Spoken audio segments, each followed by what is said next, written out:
خدا رحمت کنه دوستانی خدا را میگن ای برادر دور باش از یاری بد. یاری بد میگه دور باش. برای چی؟ ای برادر دور باش از یاری بد. یاری بد بدتر بود از ماری بد. ماری بد تنها تو را بر جان زند، یاری بد بر جان و بر ایمان زند.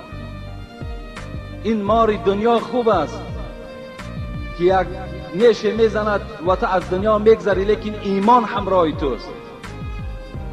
لیکن یار و رفیقی بد وقتی که در معرکه و شما می نشینین، عرق نوشی میکنین، اگر مبادای خداوند در اون مکان در همون زمان جان شما را قبض کرد، شما ایمان ندارین. بین رفیقی بد همراهیش چی منفعت به شما میبخشد؟ خداوند به ما و شما توصیه میدهد یا ایها الذین آمنوا اتقوا الله و کونوا مع الصادقین.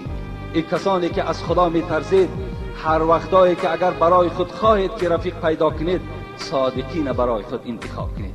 کسانی که راستگو هستند، کسانی که راست قول هستند، کسانی که با ادب هستند، کسانی که عبادت خدا را میکنند، اینها را برای خود رفیق قرار دهید. جوانای عزیز، برای همه شما مراجعت میکنم، این زمان اولا زمان رفیق بازی نیست، زیرا که اکثر رفیق‌ها را امروزا ما و شما مشاهده کردیم، یا برای مالداری رفیقت هست، یا برای که خیش قومیت وظیفه دارد برای همون رفیقی تو می شود، یا یگان مقصد غلیظ دیگر دارد. و این لاوی دوست جانی خیلی کم است، دوست ایمانی خیلی کم است. گفته عمر خیام دوستان سه نوع انگر بدانی، کنانی اند و جانی اند زبانی. حضرت ها در همون دورای خود چون همین دوستای حاضره را علاکه در لابراتوری گذرانیدن، دیدن این دوستی که امروز داریم مثال زبانی میشیده است، نانی میشیده است، جانی میشیده است. با نانی نان بیده از در بیرانش، همونش که کیسه تر نگاه داره، همونش که درآمد تا نگاه داره، همونش که منصب تو قطعی آشنا هست، بتیش از همون مال دنیا یک قسمتش بتی بگو برا دور برا، در پهلوت و راه نتی. دویم دوستایی که هستن زبانی هستن، سال میاد در پیش بسیار خودشا ملایم میکنه و سخنهای دیگر آدم هم میاره پیش تو و دیگر خودشا بسیار شیرین میکنه و قطعی زبانی نوازش کن، او دوستی زبانی هست.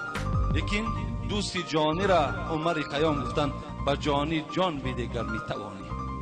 یکی دوستی جانی را همیشه چکار کن؟ در پهلوت بگیر. دوستهای جانی.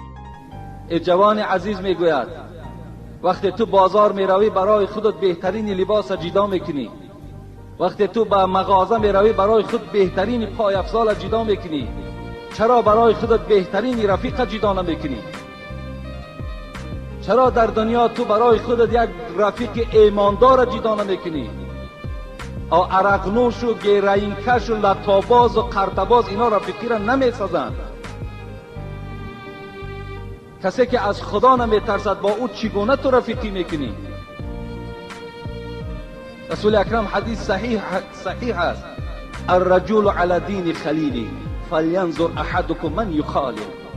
مرد گفت از پیغمبر در دین رفیقش است، نظر که با کی رفیقی کرده ایستاده اید. این توصیه های معلم ما و شماست، رهبری ما و شماست.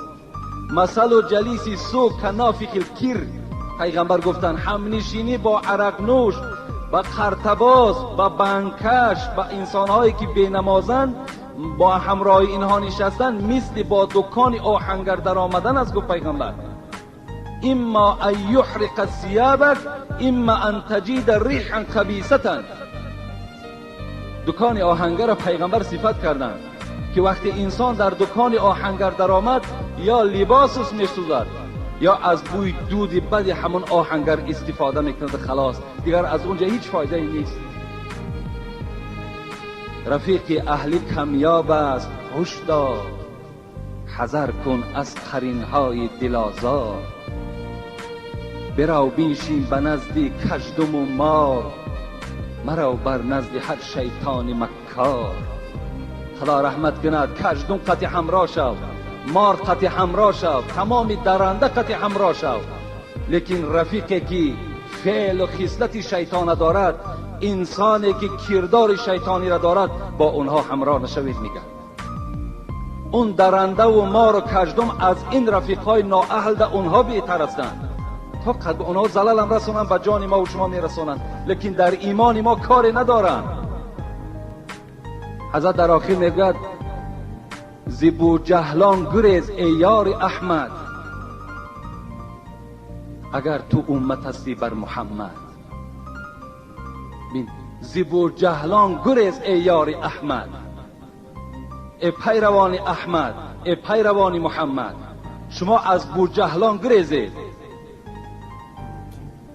اگر تو امت هستی بر محمد. اگر امت جدی باشی، امت اساسی باشی، چون که اینها لازم نیستند. اینا چی در دنیا و چی در آخرت برای شما زیان دارن خلاص، دیگر هیچی از اینها فایده ای نیست.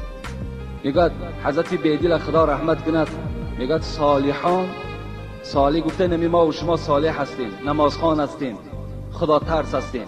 بین صالحان از تینتی کج تینتان کج می شوند.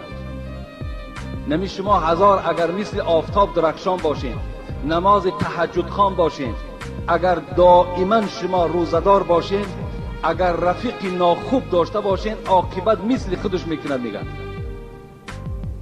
صالحان از تینتی کج تینتان کج می شوند. کفش گردد ز اختلاط پای کج، ناچار کج.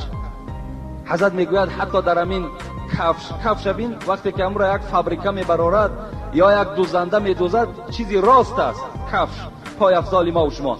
لیکن اگر پا کجیله باشد همون در دوام یک روز یا دو روز کج میشود.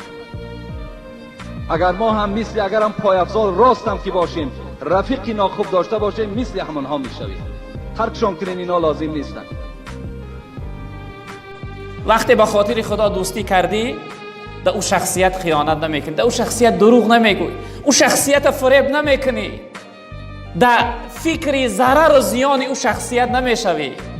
انسان وقتی دوست بداره، وقتی محبوب تا میبینی دلت گم میزنه، چقدر راحت و خرسند و خوشحال میشوی.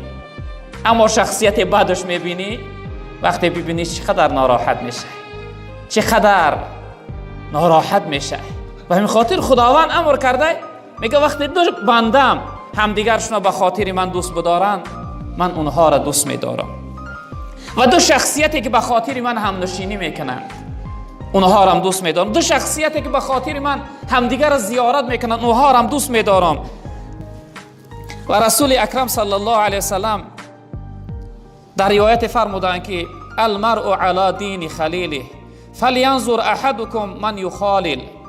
گفتن هر یک شخصیت در رفتار و رویه دوستش است. دوست تأثیر زیاد در دوستش میرسانه. برادران عزیز، ما یه مقاله تاجیکی هم داریم، با ماه شینی ماه شوی، با دک شینی سیاه شوی. صحبت مرد خدا مردت کند، صحبت هر ناسزا سردت کند. صحبت عاشق تو را عاشق کند، صحبت فاسق تو را فاسق کند. دوست تأثیر خیلی زیادی دارد. مولانا میگه همنشینی تو به باید تا تو را عقل و دین بیاساید. اون همنشینی دوست قبول میکنی، او باید از خودت بهتر باشه. و چه خاطر؟ به خاطری که تو را عقل و دینی تو را کامل کنه، تو را تربیت کنه، تو را فایده ببخشه. به همین خاطر انسان باید یک دوست انتخاب کنه که دوست واقعی و حقیقی است. جناب پیغمبر گفتن که وقتی که دوست اختیار میکنی، نگاه کن، نظر کن که چی نوع دوست اختیار کرده. اون دوستی که زنگت میزنه میگه برو فلان بر میرویم، برو فلان طربخانه میرویم، فلان جای فاحشه خانه میرویم، والله قسم وای دشمنی تو هست، وای دوستت نیست. فکر نکن امروز جورای جانی تای وای ترا میدونی چی فریاد و دعوت داره؟ میگه برادر جهنمت ببرم، برادر از رحمت خدا محروم و بی‌نصیبت بگردانم، برادر به بدبختی و خاری و عذاب دنیا و آخرت مبتلا بگردانم. دلالت همه داره برادر. او یه لحظه طربخانه میره، عیش عشرت میره، پیش یک بیوه میره حرامی، دلالتش همین است که ابدی حیاتت بدبختانه و بی‌برکتانه میگذره و آخرت هم میسوزانی، آخرت ویرانه میکنی. تأثیر دوست 100% در انسان زیاد تأثیر میکنه.